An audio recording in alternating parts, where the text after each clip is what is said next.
rakkatootaa kan taatan gurra rakkattootaa kan taatan humnaan wanni humna keessaniitiin nama gargaaruudhaaf warri duubatti hin jenne jajjabeessuudhaan nama jajjabeessuudhaan waaqa kadhachuudhaan hundumaa raawwachuudhaan ani baheera siniin jedheen ture baheemmoo achuman turre biiroodhaa daayirektiidhumaan hojii seenee bakka biraayee galata rabbii waaqni haa galatoomu ilil harka rukutuudhaan ilil jechuudhaan bakka faaruu faarfachuudhaan waan isinii danda'ameen waaqa kiyyaa naaf galateeffadhaadha kidaana miratii waadaa araaraa ishiinaa galateeffadhaadha jalqaba irratti nan kufee nan ka'e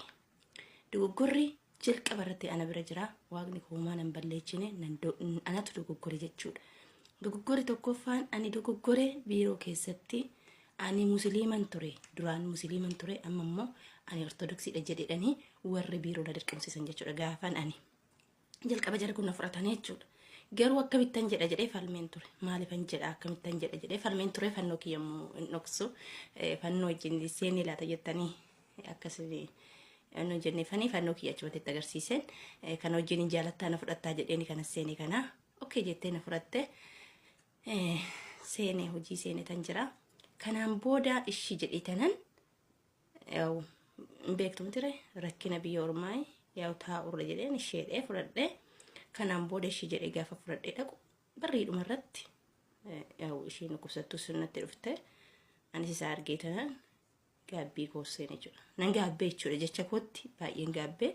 achiinis kutaa kiyyatti hosseen jalqaba irratti nan boo'ee waaqayyotti yaa waaqayyo maqaa kee ganuu kootti si'ilis garaa bigadi fuudheen maqaa kee ganuu kootti dhiifa manaa godhi jedhee tanan boo'icha koo eegalee mana kana na fiduu keettis galatoomi jedheen galateeffadhee si'ilii Gabrielitis nan qaba si'ilii kanas dura godheen si'ilii dubaruu Maariyaam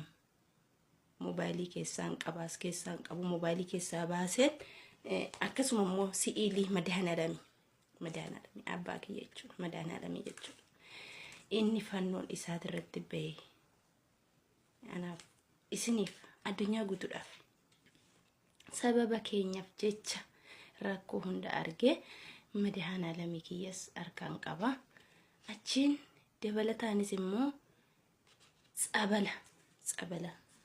isgaarabii hoolotaa harkaan qaba imnatii kun qibaa quddusiidha qibaa quddusiis akkasumatti qabadhee dhufee kun immoo imnatiidha